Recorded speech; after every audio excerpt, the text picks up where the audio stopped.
Assalamualaikum warahmatullahi wabarakatuh. Alhamdulillahirabbil alamin. Hamdan salatan wa salaman ala Rasulillah Muhammad sallallahu alaihi wasallam. Amma ba'du. Sobat-sobat Babat TV yang berbahagia, semoga sobat-sobat semua tidak kekurangan suatu apapun. Baik, kali ini akan saya lanjutkan kisah hijrah ke Abisinia. Pada saat gangguan terhadap kaum muslimin makin menjadi-jadi, sampai-sampai ada yang dibunuh, disiksa dan semacamnya. Waktu itu baginda Rasul Shallallahu Alaihi Wasallam menyarankan mereka pergi terpencar-pencar. Ketika ditanya kemana mereka akan pergi, mereka diberi nasihat untuk pergi ke Abisinia yang rakyatnya menganut agama Kristen. Negeri Abisinia yang saat ini adalah negara Ethiopia. Tempat itu diperintah oleh seorang raja dan tak ada orang yang dianiaya di situ. Itu merupakan bumi yang jujur sampai nanti Allah Subhanahu wa Ta'ala membukakan jalan buat kita semua. Sebagian muslimin ketika itu berangkat ke Abisinia guna menghindari fitnah. Mereka tetap berlindung kepada Allah Subhanahu wa Ta'ala dengan mempertahankan agama. Mereka berangkat dengan melakukan 2 kali hijrah. Yang pertama terdiri dari 11 orang laki-laki dan 4 perempuan. Dengan sembunyi-sembunyi mereka keluar dari Mekah mencari perlindungan. Kemudian mereka mendapat tempat yang baik di bawah Raja Najasyi. Pada saat kemudian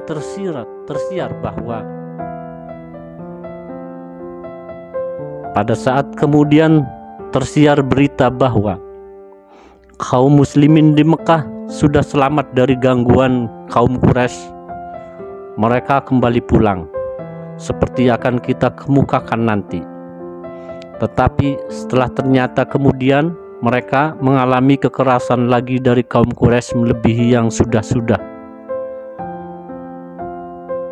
Lalu kembali lagi mereka ke Abisinia. Sekali ini terdiri dari 80 orang laki-laki di luar istri dan anak-anak. Mereka tinggal di Abisinia sampai sesudah hijrah Nabi ke Yasrib. Hijrah ke Abisinia ini disebut hijrah pertama dalam sejarah Islam.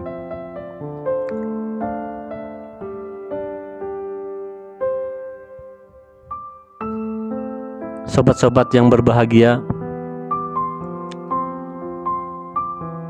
sudah pada tempatnya bagi setiap penulis biografi baginda Rasul Sallallahu Alaihi Wasallam jika bertanya, adakah tujuan hijrah yang dilakukan muslimin atas saran dan anjurannya itu karena akan melarikan diri dari orang kafir Mekah, ataukah karena tujuan politik Islam?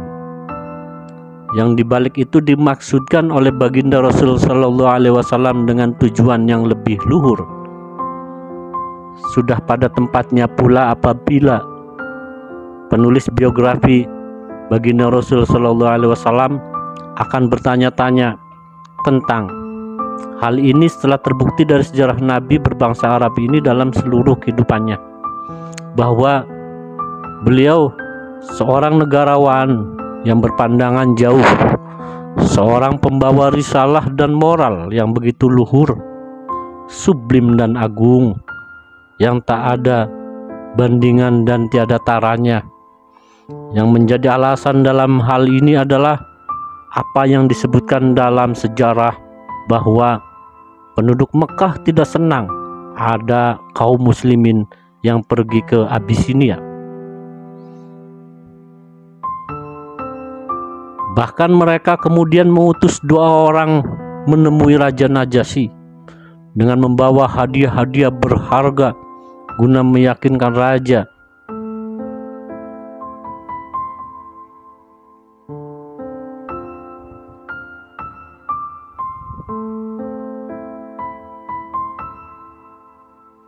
guna meyakinkan raja supaya mengembalikan muslimin itu ke tanah air mereka.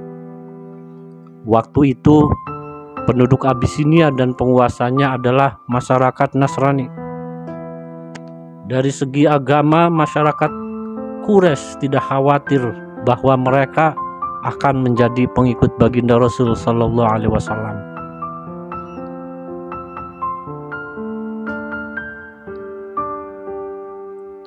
Adakah karena mereka begitu prihatin atas peristiwa itu, lalu mengutus 2 orang menuntut pengembalian muslimin itu? Sebab mereka beranggapan pelindungan Raja Najasyi kepada mereka setelah mendapat penjelasan akan membawa pengaruh terhadap penyebaran agama baginda Rasul Sallallahu Alaihi Wasallam dan pengikut-pengikutnya di semenanjung Arab. Ataukah mereka khawatir dengan menetapnya di Abisinia kaum muslimin itu akan bertambah kuat, sehingga bila kelak pulang kembali membantu baginda Rasul Sallallahu Alaihi Wasallam, mereka kembali dengan kekuatan, harta dan tenaga. Kedua orang utusan itu adalah Amr bin As dan Abdullah bin Abi Rabi'ah kepada Najasyi dan kepada para pemuka agama di sana. Mereka mempersembahkan hadiah-hadiah dengan maksud sudi menyerahkan muslimin yang hijrah dari Mekah itu kepada mereka.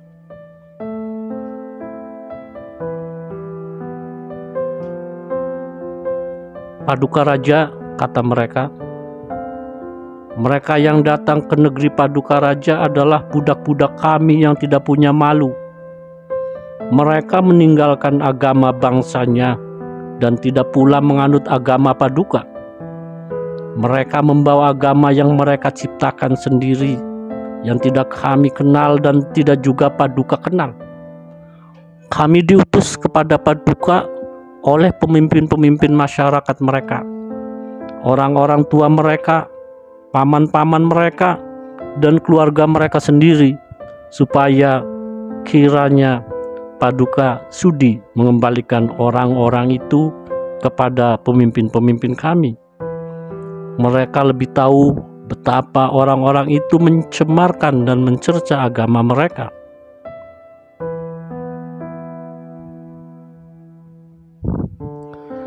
Sebenarnya, kedua utusan itu telah mengadakan persetujuan dengan para pemuka agama kerajaan setelah mereka menerima hadiah-hadiah dari penduduk Mekah bahwa mereka akan membantu usaha mengembalikan muslimin itu kepada kaum Quraisy.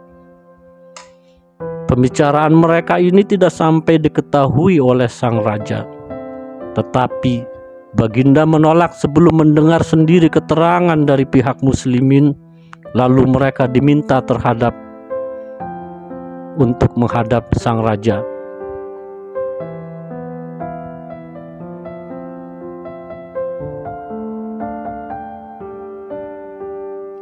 Agama apa ini yang sampai membuat tuan-tuan meninggalkan masyarakat tuan-tuan sendiri, tetapi tidak juga agama kami atau agama lain?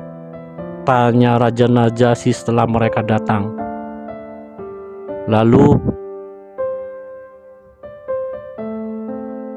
dijawab oleh utusan kaum muslimin yang saat itu yang jawab adalah Sayyidina Ja'far bin Abi Thalib. Wahai Paduka Raja, ketika itu kami masyarakat yang bodoh, kami menyembah berhala, bangkai pun kami makan. Segala kejahatan kami lakukan, memutuskan hubungan dengan kerabat. Yang kuat menindas yang lemah. Demikian keadaan kami.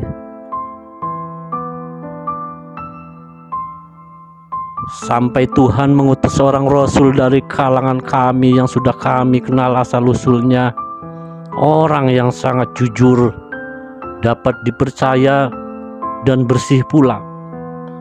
Beliau mengajak kami menyembah hanya kepada Allah Subhanahu wa Ta'ala yang Maha Esa, dan meninggalkan batu-batu dan patung-patung yang selama itu kami dan nenek moyang kami menyembahnya. Beliau melarang kami berdusta, menganjurkan untuk berlaku jujur, serta mengadakan hubungan keluarga dan tetangga yang baik, menyudahi pertumpahan darah dan perbuatan terlarang lainnya. Beliau melarang kami melakukan segala kejahatan dan menggunakan kata-kata dusta, memakan harta anak yatim piatu,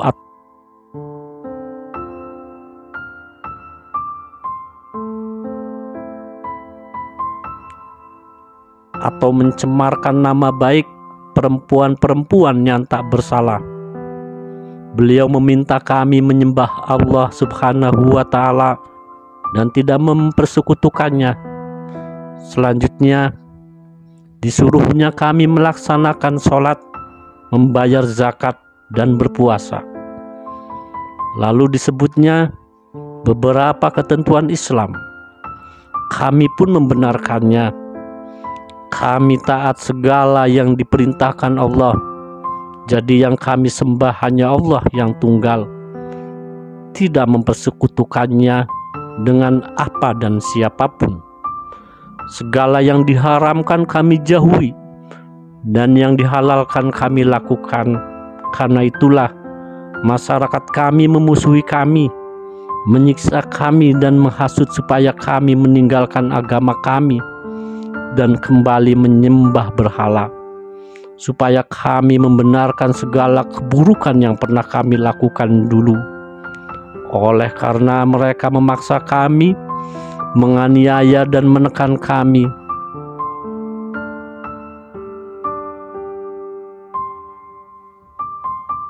mereka merintangi kami dari agama kami, maka kami pun keluar pergi ke negeri Tuhan ini. Tuhan jugalah yang menjadi pilihan kami.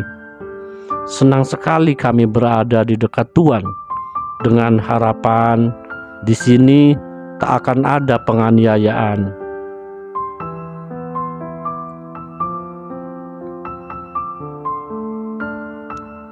Adakah ajaran Tuhan yang dibawanya itu yang dapat tuan-tuan bacakan kepada kami?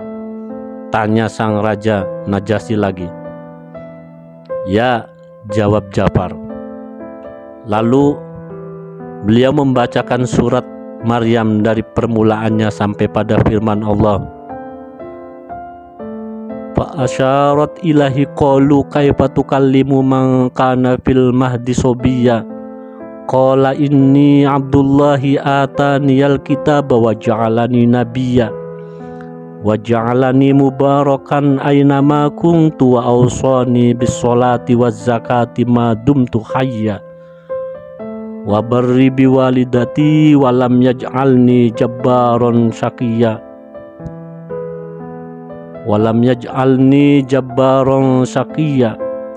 wassalamu alayya yawma wulidtu wa yawma amutu wa yawma ub'atsu hayya. Tetapi dia menunjuk kepada bayinya. Mereka berkata, bagaimana kami akan berbicara dengan anak yang masih dalam buayan? Dia, Nabi Isa berkata, aku sungguh hamba Allah, memberikan wahyu kepadaku.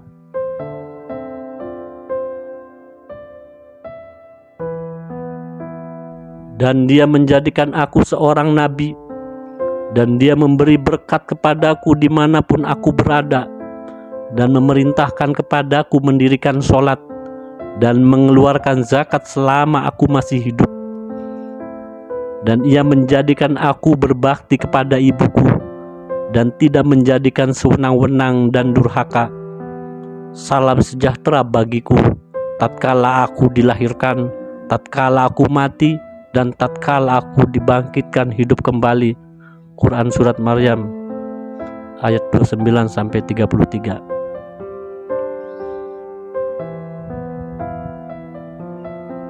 Setelah mendengar bahwa keterangan itu membenarkan apa yang tersebut dalam kitab Injil, pemuka-pemuka agama itu terkejut.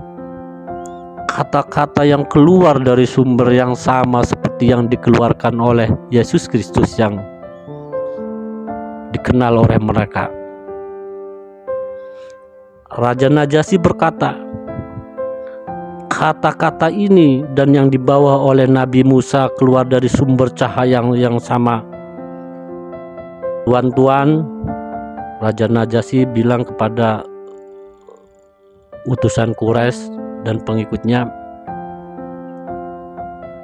pergilah, kami tak akan menyerahkan mereka kepada tuan-tuan.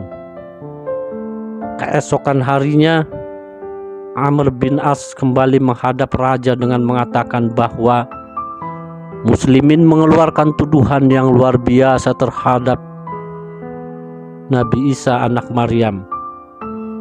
Panggillah mereka dan tanyakan apa yang mereka katakan itu.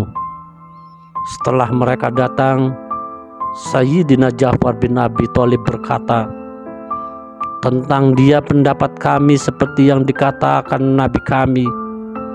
Dia adalah hamba Allah dan utusannya. Ruhnya dan firman-Nya yang disampaikan kepada perawan Maryam. Lalu Raja Najasyi mengambil sebatang tongkat dan menggoreskannya di tanah. Dan dengan gembira sekali baginda raja berkata, antara agama tuan-tuan dengan agama kami sebenarnya tidak lebih dari garis ini. Setelah dari kedua belah pihak didengarnya, Raja Najasyi melihat bahwa Muslimin itu mengakui Nabi Isa, mengenal agama Nasrani dan menyembah Allah. Lalu selama di Abisinia itu, kaum Muslimin merasa aman ketika kemudian disampaikan kepada mereka bahwa permusuhan pihak Quraisy sudah berangsur reda. Lalu mereka kembali ke Mekah untuk pertama kalinya, dan baginda Rasul Shallallahu Alaihi Wasallam pun masih di Mekah. Tetapi setelah kemudian ternyata bahwa penduduk Mekah masih juga mengganggunya dan mengganggu sahabat-sahabatnya, mereka pun kembali lagi ke Abisinia. Mereka terdiri dari 80 orang tanpa perempuan dan anak-anak. Adakah kedua kali hijrah mereka itu hanya semata-mata melarikan diri dari gangguan, ataukah perencanaan baginda Rasul Shallallahu Alaihi Wasallam pun sendiri? Orang harus mencintai sesamanya seperti mencintai dirinya. Tak ada berhala-berhala, tak ada pendeta-pendeta, tak ada dukun-dukun, dan tak ada apapun yang akan merintangi jiwa manusia untuk berhubungan dengan alam wujud ini dengan perbuatan dan kelakuan yang baik. Allah juga yang akan membalas segala perbuatan itu dengan berlipat ganda. Sudah pada tempatnya bagi penulis sejarah hidup baginda Rasul Shallallahu Alaihi Wasallam jika bertanya-tanya, bagaimana baginda Rasul Shallallahu Alaihi Wasallam dapat tenang membiarkan sahabat-sahabatnya pergi ke Abisinia? Padahal agama penduduk itu agama Nasrani, agama ahli kitab. Nabi mereka, Nabi Isa, yang diakui kerasulannya oleh Islam. Tidakkah beliau khawatir mereka akan tergoda seperti yang dilakukan oleh Quraisy, walaupun dengan cara lain? Bagaimana pula beliau akan merasa tenang terhadap godaan itu? Mengingat negeri Abisinia, negeri yang makmur, yang tidak sama dengan Mekah, dan lebih mungkin dapat mempengaruhi daripada kaum Quraisy, katanya. Dari kalangan muslimin yang pergi ke Abisinia itu sudah ada seorang yang masuk Kristen. Kenyataan ini menunjukkan bahwa kekhawatiran akan adanya godaan ini seharusnya selalu ada pada diri baginda Rasul Shallallahu Alaihi Wasallam, mengingat keadaannya yang masih lemah dan mereka yang menjadi pengikutnya masih menyaksikan kemampuannya melindungi diri mereka sendiri atau akan dapat mengalahkan pihak musuh. Besar sekali dugaan bahwa Hal demikian memang sudah terlintas dalam pikiran baginda Rasul Shallallahu Alaihi Wasallam, melihat intelektualnya yang begitu tinggi dengan ketajaman pikiran dan pandangannya yang jauh, yang semuanya itu seimbang dengan jiwa besarnya, dengan kemurnian ruhaninya, budi pekertinya yang luhur, serta perasaannya yang amat sangat halus itu. Tetapi sungguh pun begitu, dari segi ini beliau yakin sekali dan tetap tenang pada waktu itu, dan sampai pada waktu pembawa risalah itu wafat. Inti ajaran Islam masih bersih sekali, kemurniannya masih belum ternodakan seperti ajaran Nasrani di Najran, Hirah dan Syam. Begitu juga paham Nasrani di Abisinia sudah dijangkiti oleh noda perselisihan antara mereka yang menuhankan Bunda Maryam dengan mereka yang menuhankan Isa. Di samping ada lagi yang berbeda dengan kedua golongan itu, yang patut dikhawatirkan bagi mereka yang masih mengambil dari sumber ajaran yang murni.